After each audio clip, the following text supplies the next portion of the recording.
আসসালামু আলাইকুম। আজকে আবারও উপস্থিত হয়েছি আপনাদের মাঝে নতুন একটা ভিডিও নিয়ে। আমি মোহাম্মদ মেহেদী হাসান। তো আজকে আমি যে জন্য উপস্থিত হয়েছি, আজকের বিষয় হচ্ছে বদ্র মিক্সচার আমরা কীভাবে তৈরি করব এবং এই বদ্র মিক্সচার দিয়ে আমরা কোন কোন রোগগুলো দমন করতে পারি এবং বদ্র মিক্সচারটা আমাদের কাছে কতটা কার্যকর একটি উপাদান। আসলে বদ্র মিক্সচার একটি ছত্রাকনাশক হিসেবে ব্যবহার করা হয়। এটি সাধারণত ফ্রান্সের একজন স্কুল শিক্ষক আবিষ্কার করেন, মিলার ডেট নামক এক ধরনের স্কুল শিক্ষক। তো সর্বপ্রথম আঙ্গুরে ডাউনি মিলডিউ রোগের কারণে এই বদ্র মিক্সচার আবিষ্কার করা হয়। সাধারণত ডাউনি মিলডিউ রোগটি সাধারণত আঙ্গুরে সাদা সাদা স্পট দেখা দিয়েছিল, যার কারণে মিলার ডেট ফ্রান্সের এই শিক্ষক স্কুল টিচার এই বদ্র মিক্সচার আবিষ্কার করেন 1982 সালে, প্রায় আজ থেকে 150 বছর আগে। তো এই বদ্র মিক্সচার সাধারণত ছত্রাকনাশক হিসেবে ব্যবহার করা হয় বিভিন্ন রোগ দমনের জন্য। তো আজকে আমরা জানবো এই বদ্র মিক্সচারটি কীভাবে তৈরি করা যায় এবং কোন কোন উপাদানগুলো দিয়ে আমরা এই বদ্র মিক্সচারটি তৈরি করতে পারি। তো তার আগে আমরা জানবো প্রধানত কোন রোগগুলো দমনের জন্য এই বদ্র মিক্সচার অত্যন্ত কার্যকর।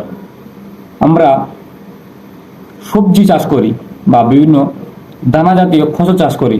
এই ফসলগুলো চাষ করতে গিয়ে প্রথমে আমরা যে সমস্যার মুখে পড়ে যাই যে আমরা খরচ কম করতে চাই কিন্তু উৎপাদনটা বেশি নিতে চাই। তো এই খরচ কম করে আমরা কিভাবে ঘরোয়া উপায়ে বিভিন্ন রোগ দমন করতে পারি। দেখেন, আমরা যখন ফসল চাষ করি বা বিভিন্ন উদ্ভিদ বা বিভিন্ন দানা জাতীয় ফসল মূল জমিতে রোপণ করি, তখন মূল জমিতে রোপণ করার পর যেমন ধরেন আমরা বেগুন চাষ করি বা টমেটো বা মরিচ। তো এই ফসলগুলো চাষ করার বা রোপণ করার পরে বা চাষ করার জন্য আমরা মূল জমিতে রোপণ করি। তো মূল জমিতে রোপণ করার পরই আমরা যে বীজতলা থেকে যে ফসলটা নিয়ে আসবো, এই ফসলটা নিয়ে আসার পরে মূল জমিতে রোপণ করবো অবশ্যই কিছুদিন পরে।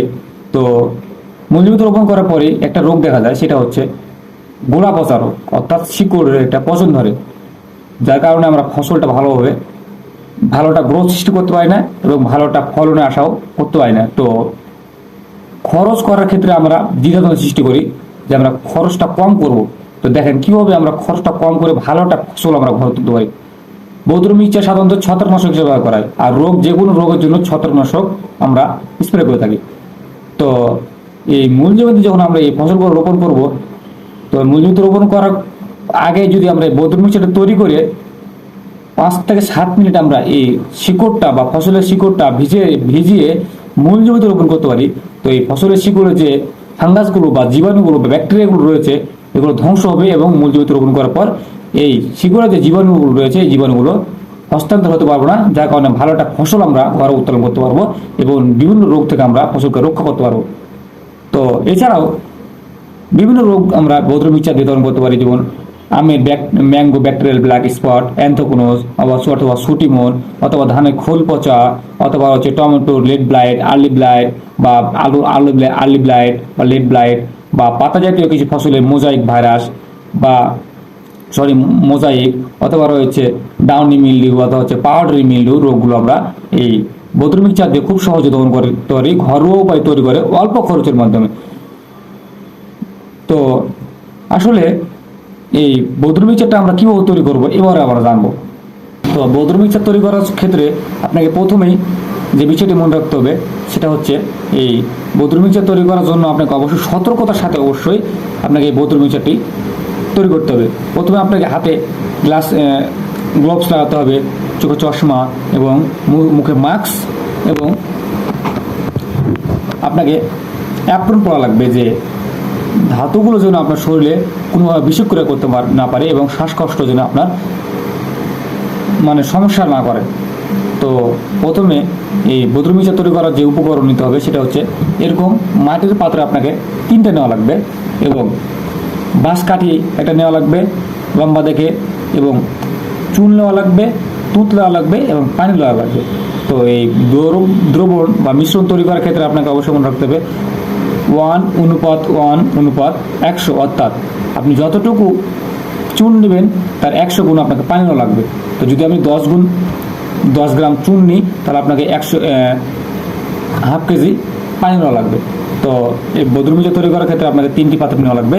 প্রথম পাত্রে আপনাকে চুন দিতে হবে এবং দ্বিতীয় পাত্রে আপনাদের দেওয়া লাগবে তুত। তো প্রথম পাত্রে যে এরকম পাত্রগুলো আপনাকে 3টি নেওয়া লাগবে।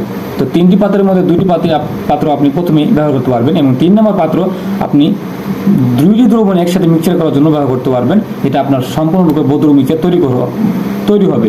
তো প্রথমে আসি, প্রথম পাত্রে আপনি ব্যবহার করবেন চুন বা তুত। যদি তুত ব্যবহার করেন তো 10 গ্রাম তুত সাথে আপনি হাফ লিটার পানি, প্রথমে পানিটা ঢেলে দেবেন এবং আপনি তুতটা সেই পানির সাথে মিশ্রণ করে দেবেন। সেমভাবে আপনি 2 নম্বর যে পাত্র রয়েছে ওই পাত্রে আপনি তুত ব্যবহার করবেন 10 গ্রাম এবং হাফ লিটার পানি। আগে পানিটা ব্যবহার করে নেবেন, এরপর আপনি তুত দিবেন। তাহলে এই দ্বিতীয় পাত্রে প্রথম পাত্রের ন্যায় আপনার এই দ্রবণটা মিশ্রিত হবে। এখন কথা হলো, আমরা যে 3টি পাত্র নিয়েছিলাম, এই 3 নম্বর পাত্রের কাজ কি?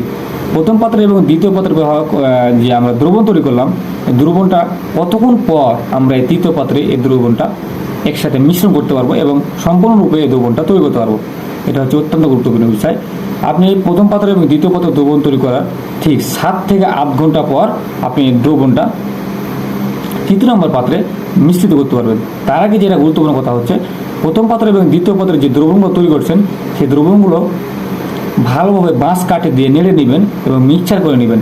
এরপর 5 থেকে 7 ঘন্টা রেখে দিয়ে তৃতীয় নম্বর পাত্রে দ্রবণগুলো যদি আপনার সক্ষম হয় তাহলে একসাথে তৃতীয় নম্বর পাত্রে প্রথম পাত্র এবং দ্বিতীয় পাত্র দ্রবণগুলো একসাথে মিশ্রণ করবেন। তাহলে কি হবে, এই দ্রবণগুলো যে আপনি প্রথম পাত্র এবং দ্বিতীয় পাত্রে যে মিশ্রিত করবেন খুব তাড়াতাড়ি মিশ্রিত হয়ে যাবে এবং উপাদানগুলো খুব সক্রিয়ভাবে আপনার স্প্রে বা রোগ দমনের জন্য কার্যকর হবে। যদি আপনার দ্রবণগুলো একসাথে স্প্রে বা প্রয়োগ করা তৃতীয় নম্বর পাত্রে মিশ্রিত করার কোনো উপায় না থাকে, বা যদি দেখেন যে মিশ্রিত করতে যেয়ে আপনার তৃতীয় নম্বর পাত্রে দ্রবণগুলো পড়ে যাচ্ছে, তাহলে দরকার নাই, আপনি একটা একটা করে এই দ্রবণগুলো তৃতীয় নম্বর পাত্রে মিশ্রণ করবেন। তো এই মিশ্রণ করার পর আপনি কতক্ষণ পর এই দ্রবণটি আপনি গাছে স্প্রে করবেন, এটা হচ্ছে বেশ কিছু ভাইয়েরা বলতে পারে। হ্যাঁ, এটা হচ্ছে অত্যন্ত গুরুত্বপূর্ণ বিষয়, কারণ মিশ্রণটা আমি তৈরি করলাম, তৈরি করার পর কতক্ষণ পর আপনি দ্রবণটা গাছে স্প্রে করবেন। মিশ্রণটা তৈরি করার ঠিক আধা ঘন্টা বা 45 মিনিট পরেই আপনি এই দ্রবণটা গাছে স্প্রে করতে পারেন। তবে গাছে স্প্রে করার ক্ষেত্রে আপনি মনে রাখবেন যে সব এই দ্রবণটা যেন আপনার সতেজ হয় এবং নতুনভাবে যদি আপনি দ্রবণ তৈরি করে যদি গাছে স্প্রে করতে পারেন তাহলে আপনার রোগটা দমন হবে খুব তাড়াতাড়ি। অনেকে আবার মনে করে যে ভাই এই দ্রবণটা তৈরি করছি, বেশ কিছু অংশ থেকে গেছে, এক্ষেত্রে আমরা এই দ্রবণটা সংরক্ষণ করা যায় কি? হ্যাঁ, এই দ্রবণটা সংরক্ষণ করা যায়। দ্রবণটা আপনি সংরক্ষণ কীভাবে করবেন?